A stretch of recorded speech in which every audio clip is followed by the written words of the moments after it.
Will, welcome to the show. Omar, thanks for having me. My pleasure. Do you have a favorite quote, something that inspires or motivates you that you can share with us? Yeah, absolutely. It's a quote from actually from an animated movie, or you can't. It's not really a cartoon, but it's see a need, fill a need. It's from the Robots movie, and I actually came across it when I was just starting up with Dux-Soup, and I thought, yeah, that's exactly it. So yeah, for me that was very inspiring.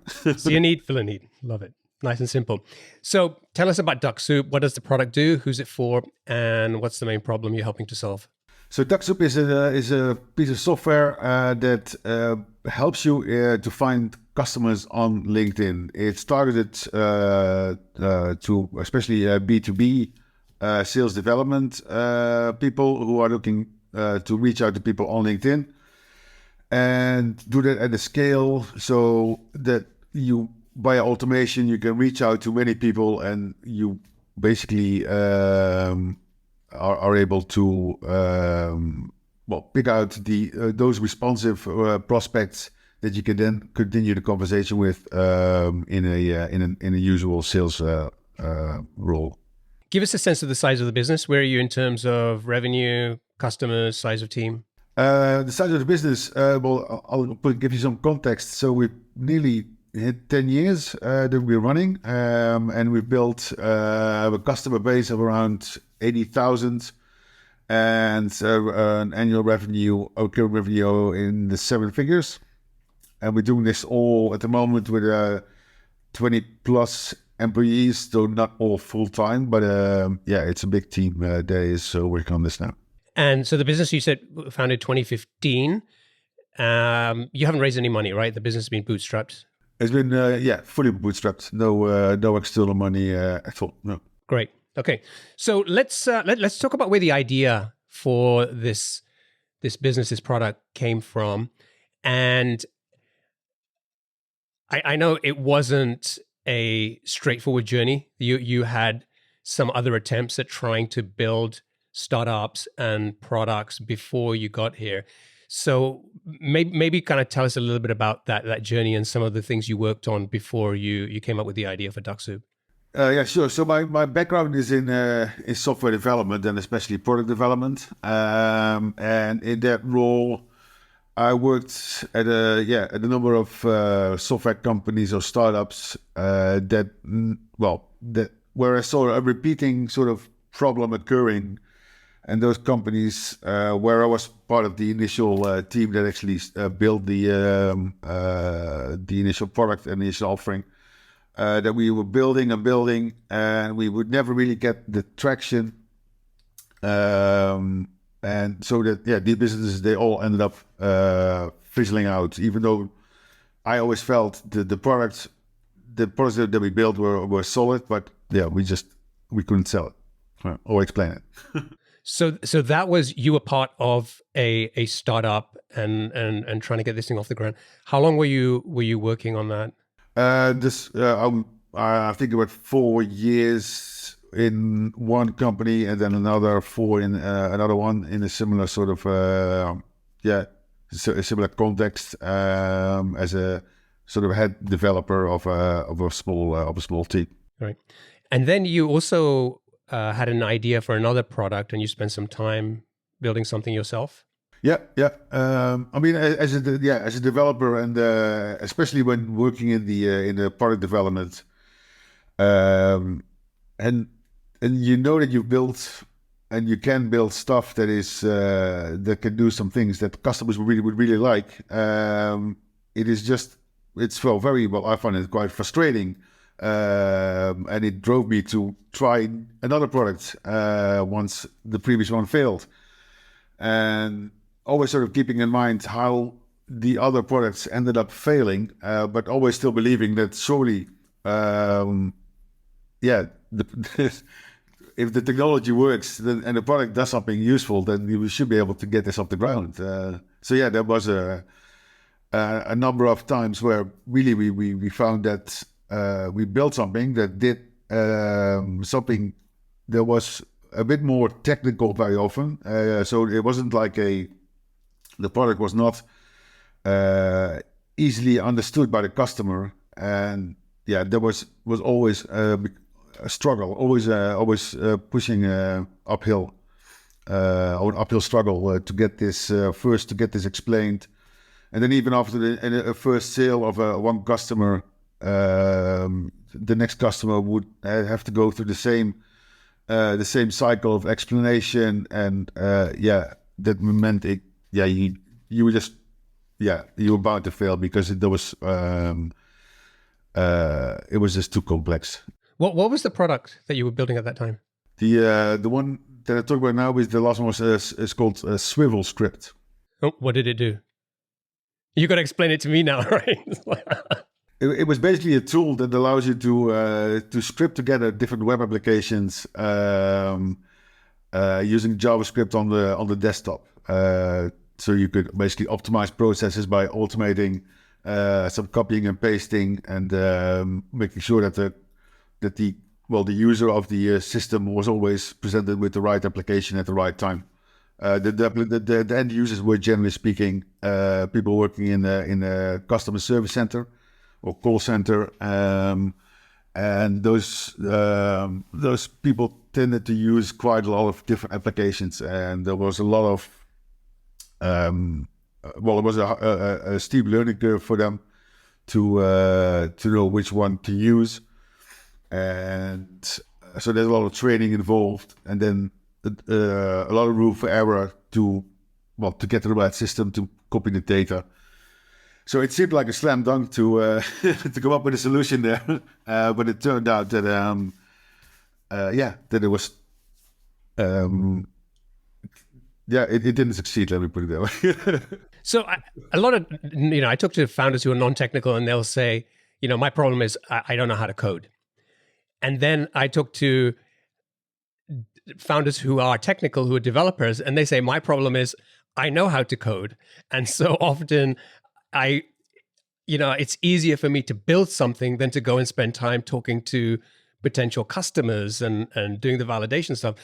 Did you go through a similar process? Like, did you spend time talking to customers, trying to figure out what specifically what to solve, or did you get to be like, I understand the problem, I can go and build it, I'm just going to go and do that? Like, which kind of approach did you take?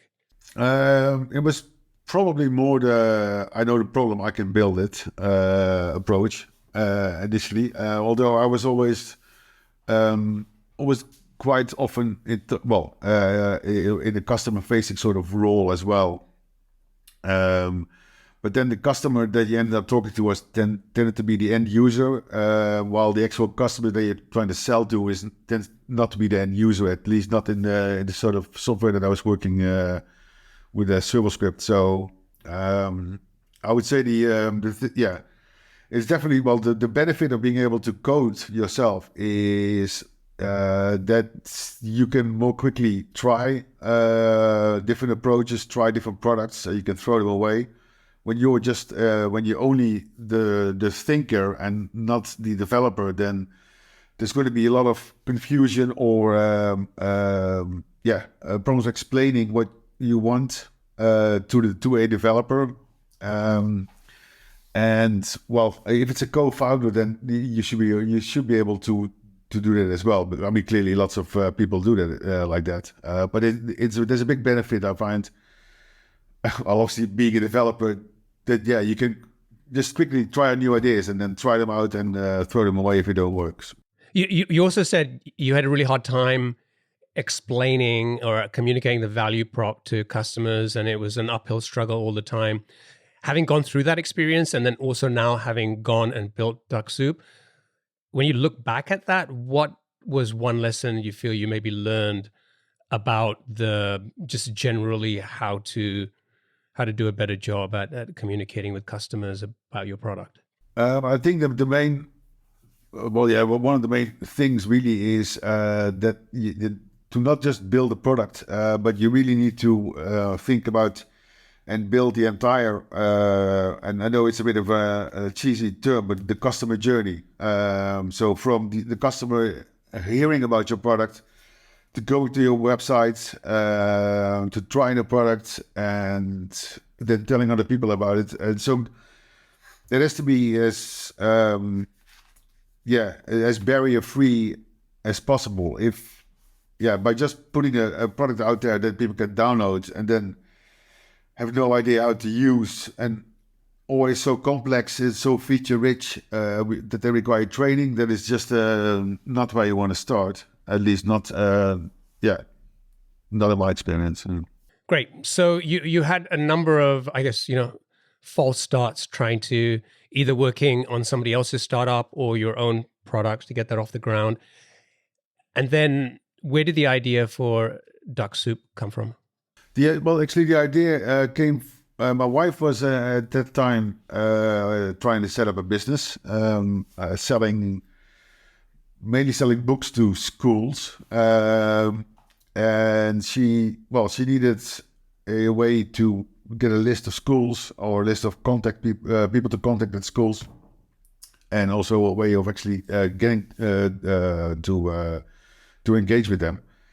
And she ended up getting basically some cheap labor via Fiverr or something like that to, in effect, copy and paste lists from in those days you still had yellow pages, and but there were a number of different resources that you could use to find A, businesses, and then B, the contacts within the business that you could then try and talk to. So, and I figured, that sounds like a horrible thing to ask someone to do, to copy and paste that. And so I figured, and then I built an initial version of Dux-Soup that would actually work against different systems, not just LinkedIn, but also Yellow Pages and other ones, for that purpose. So basically a list builder. So what was it doing? Was it just kind of web scraping? Yeah, scraping and putting it in Excel. That was always the sort of the key from what people needed were lists in Excel. I think people still use Excel a lot, maybe less so now than 10 years ago. But to go from having from different systems like in like say Yellow Pages or Google or other systems, I can't think of the names anymore, but if you can present that to someone, here's all the data in Excel, then they can work with that. So it turns the sort of scattered data into a usable list, and it's only a small value prop in a way, but It mostly got me there thinking when I was talking to people about this, and that's when I heard that LinkedIn was really what people were after in terms of where they go to platform to finding these lists. Yeah. So what we found we're talking about the products at that time. As I said before, I was always looking for products that could be of interest to customers. So it turned out that especially LinkedIn was popular for this list building exercise, or just generally finding leads. It was pretty much the start of the whole social selling wave at that time. I decided to basically just tweak the product or make it focus on just doing LinkedIn. And when doing that, I was looking at the other products in the market that were, obviously filling that particular need. And I found that there were some basic automations that people needed. And so I added those, which was not a massive amount of development. And before I knew it, I had it all in the Chrome web store, and it was ready for people to try it. So this was a Chrome extension, because that's an important distinction as well. That I were talking about this earlier, that LinkedIn doesn't have an API, and so it's not particularly easy to go and integrate with the platform. You have to kind of have these workarounds. How easy or hard does that make your job in terms of building this product? Well, it definitely makes it challenging. There were a number of factors that are at play. As I said, there is no API. Well, there was an API at some point, but that API has been cut into basically being a really pointless API. And that combined with the fact that there was a clear demand for people to run some sort of automation on LinkedIn, that just meant, well, it was an extra technical hurdle for the competitors to take, which, well, for me, what made it also more interesting of something to try, because jumping in a really crowded marketplace is obviously a lot harder to get noticed than when it's clearly not super straightforward. So yeah, building the initial development, especially around the detection or anti-detection elements. Yeah, there were several aspects of the product that were really just built to work around or with LinkedIn, so that people would not get banned. That was a big part of it. Yeah. Okay, so you've got this product in the Chrome store. Did you start charging for it right away? Was this a free tool initially? How did you get started initially with that? No, so initially it was free. Well, there was a free version with basic functionality that was already quite useful, and then people could pay for basically additional features. It was the freemium model that people use.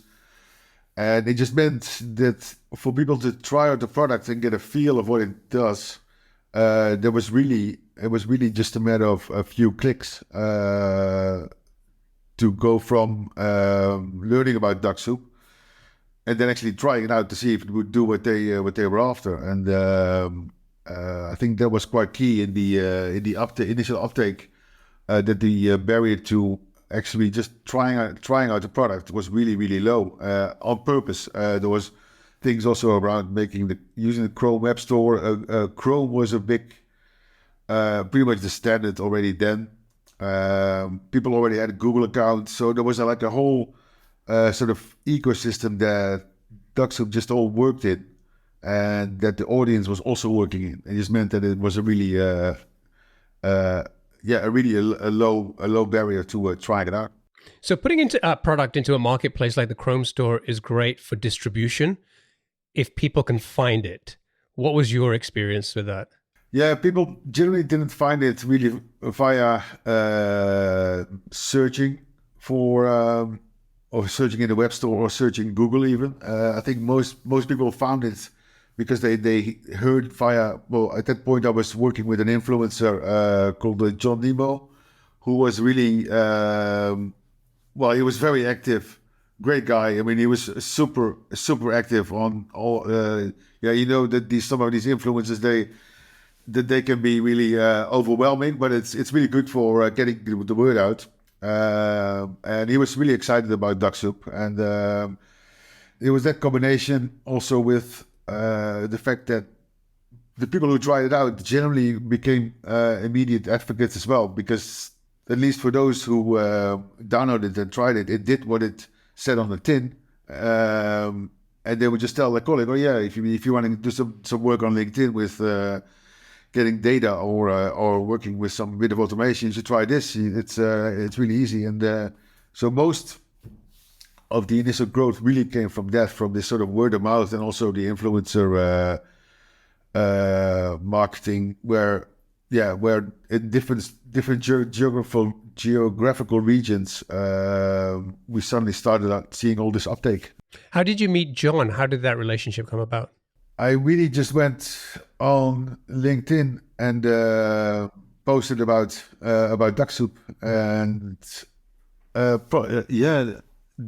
when the exact, it must have been me reaching out or talking about Dux-Soup in the context in different groups on LinkedIn. Really on sort of the same principles that we teach our own customers on how to get your message in front of the right people. But then it was a lot more manual. But it must have been one of those groups, I think, probably, and where John then picked it up and got in touch. So this wasn't. Did you have to pay him, or was this he was just interested in the?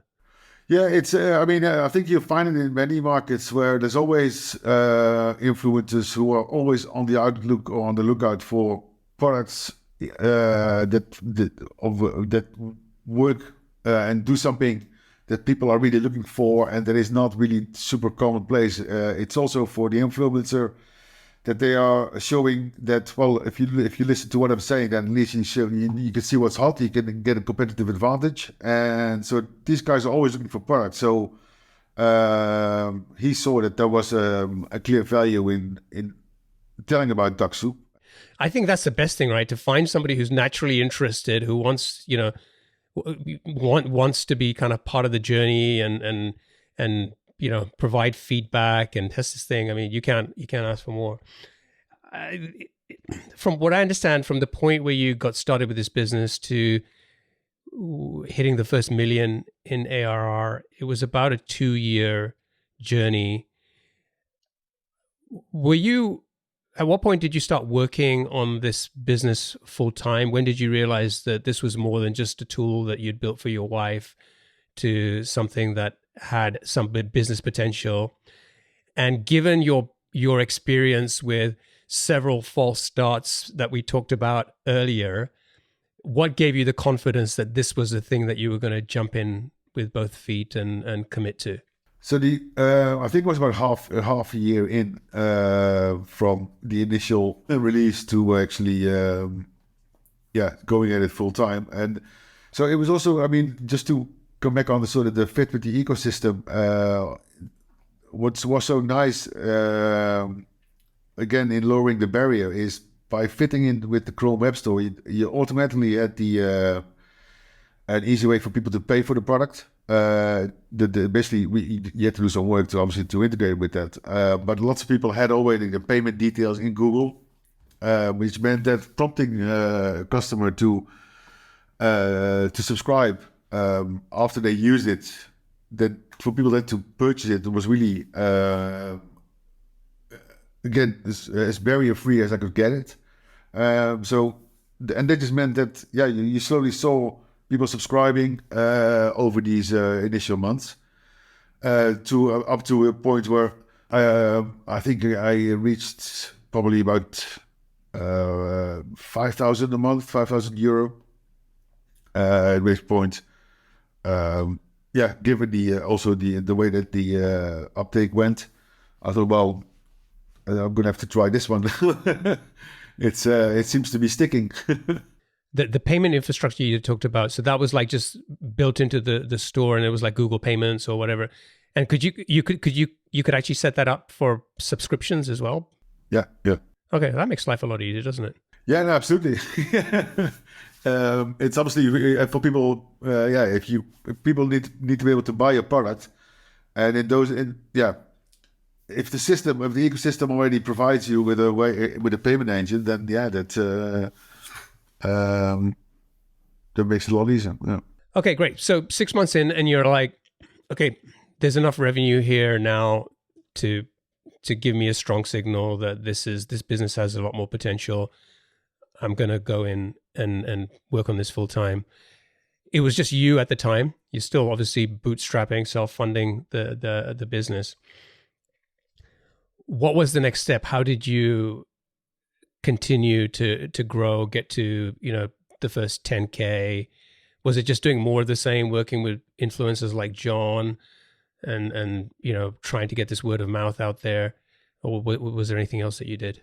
I think there was generally getting a web presence. There was more than just a WordPress website. There was quite just to give the brand a bit more of a status, and also make it more recognizable for the customers that this was actually a company there behind this product. But I think the main part of the growth was really I did all the support myself at that time as well. So I would hear of all the things that were wrong, or people were asking for, and then just a matter of making sure that you take away all those things that don't work, and you add things that do work and people ask for. Obviously, within having some vision yourself of where you're aiming for. And so that's then in that way the Pro Edition, which was the paid version at the time, just got richer and richer and supported more and more scenarios, and more people ended up being willing to go for the paid version because of that. Now, Dux-Soup wasn't the only product around at the time that had this kind of functionality. What do you think was it about this product that was resonating with people? Like what else were you seeing going on? And was LinkedIn Navigator around at the time as well? Yeah, Navigator was there. The other products were generally really expensive, between 8 times and maybe even 15 times of what we were asking. They tended to be quite invisible in who was behind the product, as in which we made it came across a bit sketchy, and the support was pretty abysmal in my experience. And I would say that, but the actual products were tended to be not so user friendly and as what Dux-Soup was offering. So it was multiple, and what we also found is the Dux-Soup brand just was really friendly. People really liked the brand in being a positive, and while some of the other brands were a bit more clinical or technical, that just that also helped, I think. Why did you call it Dux-Soup? Well, it was my wife who came up with the name. She was Googling it when we were looking for a name, and there was an expression in English, or actually I think it's an American expression by these comedians. But if you Google for the sentence "easy as Dux-Soup," you'll find the sort of reference that I'm talking about, and it means something that is seemingly easy to do. And then the duck, the CK was turned into an X because of Excel, because that was still a main part of the value proposition in being able to get all this data into a spreadsheet. So there you go. Okay, great. So the Chrome store is helping you with distribution. You've got influencers like John, the word of mouth. Also, going into a market and being the cheapest is probably not the best strategy. But at this time, when you're getting started, you have a new product. You know, it's a gap. It's an opening there, and you took that. Tell me about, you also tried like your own list building to reach potential customers and doing cold email and stuff like that. How did that work for you? Yeah, we tried buying some lists. Basically, but this was actually for the Swivel Script product as well, but also as part of the getting the word out for Dux-Soup, buying lists of companies or contacts that could be of interest, and also hiring the marketing company to send out an email, send and track the clicks and stuff like that. But and I ended up doing some of sales calls or cold calls myself as well, which was not my favorite thing to try. But you gotta try these things, I guess. But yeah, the end result was always very, very much nothing. And I think a lot of it is because of the cold approach. Some people might even have an interest or show some interest, but they have no commitment in continuing. So when something else comes up in their day-to-day work, whatever you build up in this on these calls or in the emails, just is gone within seconds. So so that definitely didn't work for us. Just also quickly on the pricing, I think what's also worth.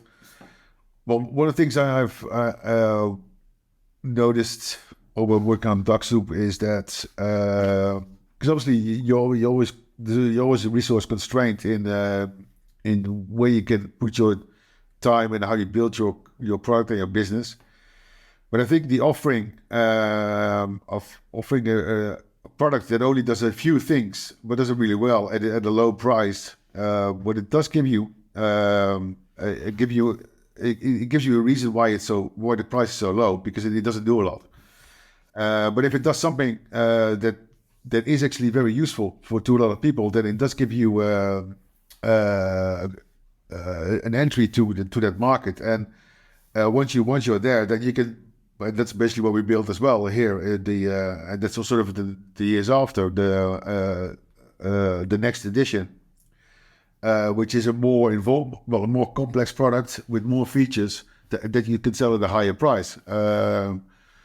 But yeah, just to get a foot in the door without having any sales teams working for you, I think for us in any case, the approach of like I said, having a really focused product like that really got us into that market. So yeah.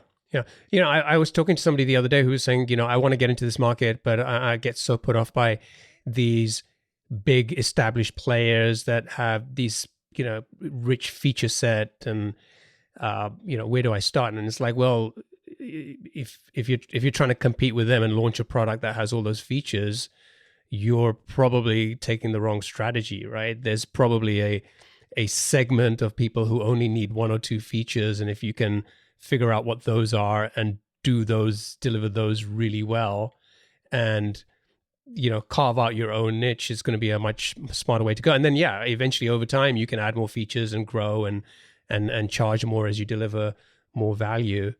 I want to talk a little bit about those first 2 years, because I think people listening to this might be like, Will had this idea, 2 years, he hits, 7 figures, hits the first $1 million. Give us just a taste of what it was like in those 2 years. You don't have, you're self-funded, you don't have a team. I don't have a team. No, there was basically, it was, obviously it was a lot of hard work. So I mean, everyone will tell you this. So what I found is really, because there was a clear pull coming from customers, the work was really not an issue at all. Just having an audience that is actually trying your products, I mean, that was just pure gold. So that just gave me enough energy to do those long hours. Also, all the weekends we were always working, developing, doing support, bug fixing. I also ran the service. Basically, the whole technical side. My wife did a little bit of work on Twitter at that time. So I said, no, it wasn't just me, just to be clear. And no, but that was really helpful as well. Just pinging a few people here and there. And I just found that just doing the support calls at a set time, doing some troubleshooting, then doing some development. You just fill your day with lots of different sort of slices of work, and then just seeing that the traction is still growing and growing. It just gives you plenty of energy to run those long work days, and also to take the laptop on your holiday. I mean, my family, they were actually quite surprised in the years after that I wasn't working when I was on holiday, because I was always working on the holiday as well. But it was really just to keep the show running, and this is really a small price to pay for the years after that. So definitely worth it. How long was it before you were able to hire your first employee? Yeah, it was very intense. It was really a matter of just dividing your time into because you're doing all the different roles, right, of the business, and as a developer you tend to, it's easy to just do the development, but if nobody's doing the support, then people will be unhappy because there will be bugs, because you're also doing the testing, right? So it's you got your hands full, but there's all these balls, and you got to spend a bit of time with all these areas. So were you like doing support calls and saying like, yeah, I'll let our development team know Yeah, about absolutely. this. No, but also on the support side, right? Because it just shows how the technology that was available that was also made it really facilitated doing all this. For example, I was using the Chrome remote support feature to do remote troubleshooting, right? Because people were running this extension locally, and as you probably know, that when people run stuff locally, there's always things that are slightly different, and right. But being able to do all that, yeah, just on my laptop from anywhere, it just meant that I could actually put in the time regardless of yeah, family commitments and other things that needed doing. So who was the first person you hired as an employee? What role was that for? Support. Yeah.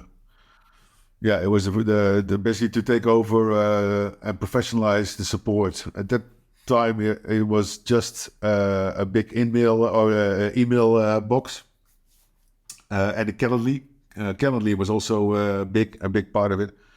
But yeah, to professionalize that and to especially take out the first line of support to take it away from me. So I could, yeah, just spend more time on things that were more valuable, or they would bring more value to the company. Because obviously, and the thing is, that was quite interesting. The initial 10 or 20 customers, then having just this conversation over email, then you really understand where they're coming from. But at some point, when it's like 100 or 200 a day, you can't have this conversation with all these people, and you need to take a step back, which was quite, yeah, that was quite a big moment, to be honest. Yeah. Great. Okay, so you've gone through this journey where we talked about the attempts to build different businesses and products, and they didn't work out. You came up with the idea of Dux-Soup through helping your wife, and then grew this business, and eventually through just persistence and wearing every hat and working 12-hour days, eventually you got to the point where you found traction, product market fit, and then you got the attention of LinkedIn. Yeah, well, I think that is that's something that especially I would say 5 years ago was a big part of this journey to make sure that the product that you build does not cause trouble for your customers, right? Because that's yeah, people are just tend to be really careful with their LinkedIn accounts, and they put a lot of value in that. So if the customers would have a problem with LinkedIn, then I would have a problem with the customers, and the thing would collapse in one go, right? So there was a big part of my time in making sure that the software that was out there was as LinkedIn proof as I could get it. So yeah, and as you probably have noticed, trying to find me on LinkedIn is also not it's not possible because of that. Because yeah, LinkedIn got in touch, and they decided that that they were going to remove my profile. So, but why was that? Just like tit for tat. yeah. So did they initially contact you and just say, like, you can't do this you can't build this product? And yeah, they came to me and they said, well, you can't do this for these and these and these reasons, and all these reasons were null and void. But well, obviously, a lot of legalese that you get. So I did end up, yeah, getting a local lawyer just to look at stuff as well. But yeah, all these were the things that they were throwing at me were all not really relevant. But the one thing that they could do to stop me is to remove my LinkedIn profile. So it was either that or remove Dux-Soup. So yeah, I mean, I think I took the right choice there. I mean, I don't know, the full details of this, but if you're running this product and was it like arguments about like you violating terms of use or something, or did you feel like you're what you're doing is you know you're kind of doing things the right way? Like, how do you feel about that in terms of why there was pushback from them? Presumably because they prefer everybody was using Navigator anyway, right, rather than any third party tool. Yeah, yeah. But yeah, so just tell me about that. And it's like, I just wonder, it's like, is this the kind of thing that still keeps you up at night, even though you've still been in this business for like 10 years now?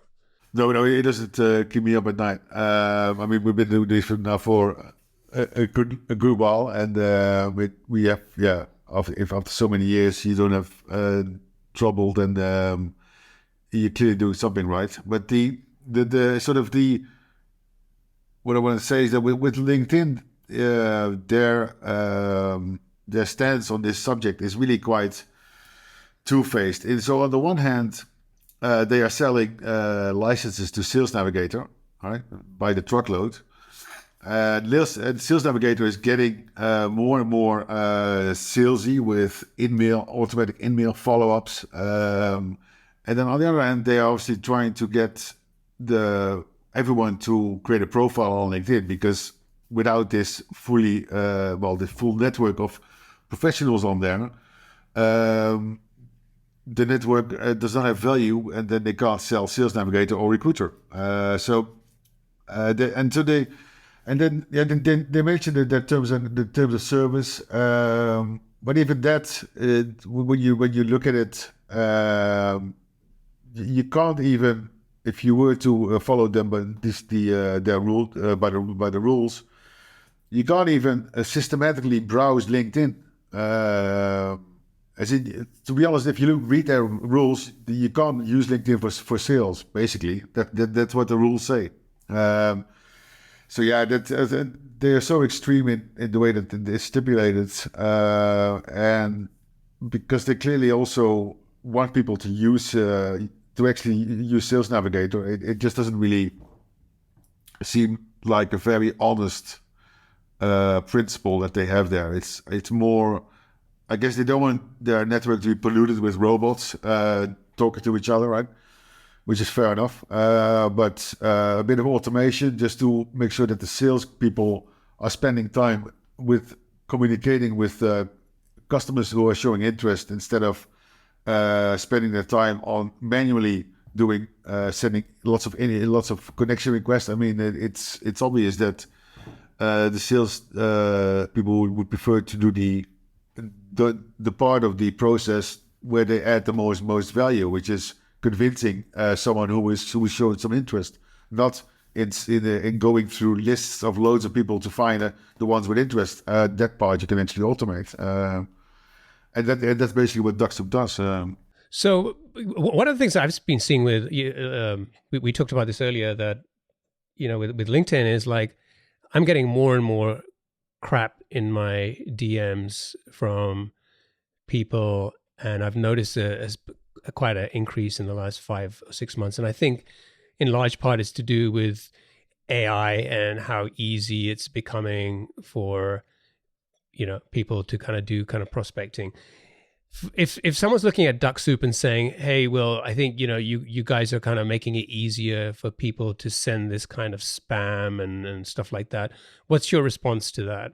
Well, my response is that the purpose of using Dux-Soup on LinkedIn is really about, it's not to spam people. It's really, first of all, to make sure that you targeted the audience that could have an interest in your product or service. I mean, there's no point in sending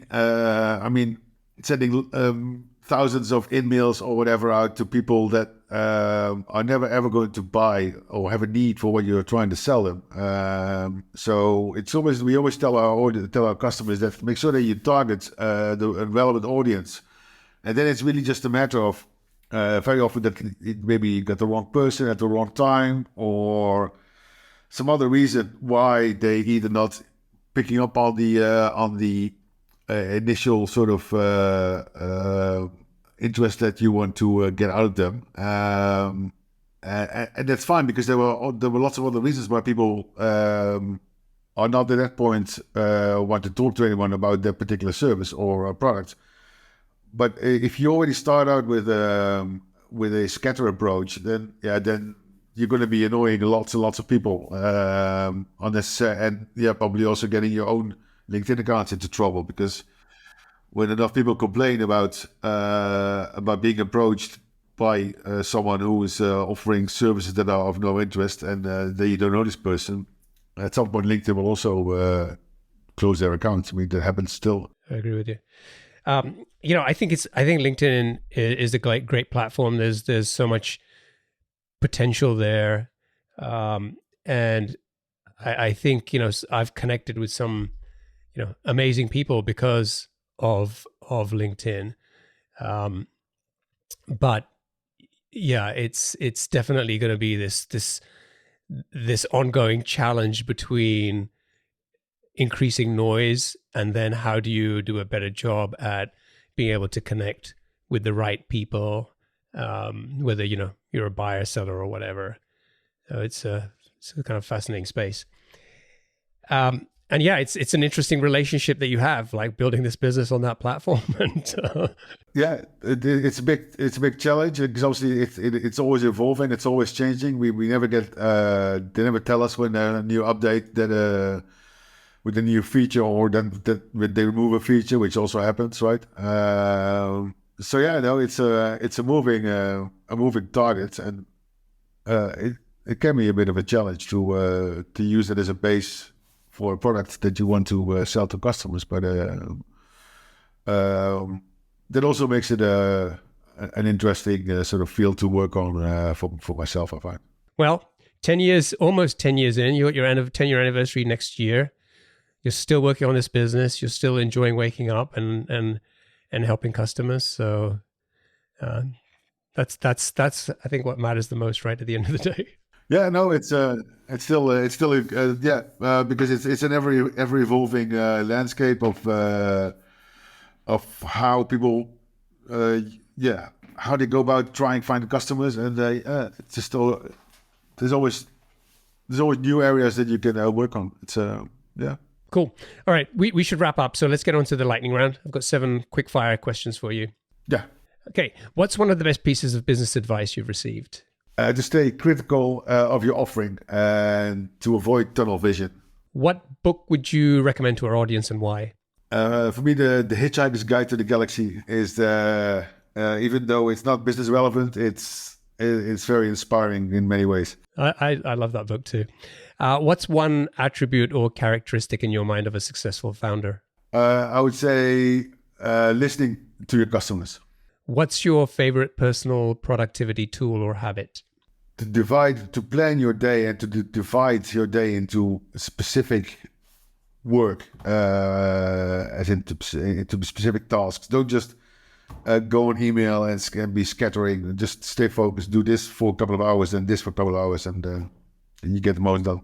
What's a new or crazy business idea you'd love to pursue if you had the time? Commuter traffic entertainment. It's something I've been looking at when commuting. There must be there's a ton of ideas I have in how you could make that commute more enjoyable. So entertaining people while they're stuck in traffic commuting to work. Is that what you're saying? Yeah. So to turn the actual being stuck in traffic into a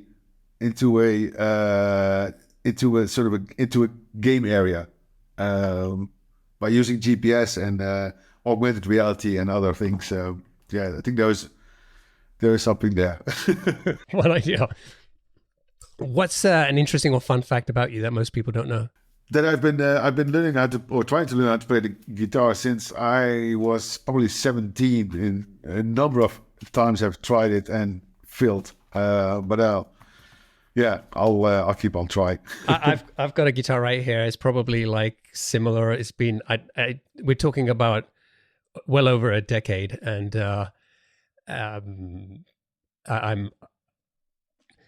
I'm still like on like a first couple of chords or something. So it's been really, really a terrible thing. And finally, what's one of your most important passions outside of your work? For me, music, both well, to just listening on Spotify, especially, and but live, going to concerts and going on holiday, traveling with my family. Cool.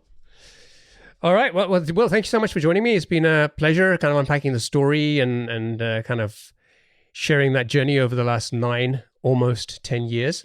If people want to check out Dux-Soup, they can go to Dux, which is dux-soup.com.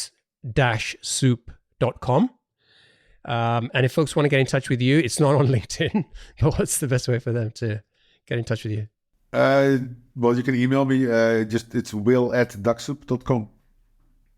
So, yeah, I'm always happy to talk to anyone about possible businesses or just other things, as long as you don't try to sell me anything. All right, cool. Thank you so much. It's been a pleasure, and I wish you and the team the best of success. Thank you for having me over. My pleasure. Cheers.